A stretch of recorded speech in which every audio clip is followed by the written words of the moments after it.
हम लोग खेलने जा रहे हैं सबवे सर्फर। तो ये भी हो रहा है रेडी। तो हम लोग चलो स्टार्ट करते हैं। चलो ये अपलोड आ गया तो इसे काटते हैं। हम लोग टॉप 2 प्ले दबाएंगे सबसे पहले, उसके बाद हम चलेंगे अपनी चांस।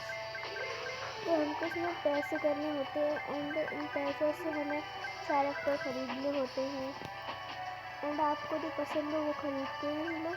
कहीं हमें पैसों की ज़रूरत है, पैसे लेते हैं। तो आगे हमें किसी स्पेलिंग बनानी है, वर्ड बनाना है।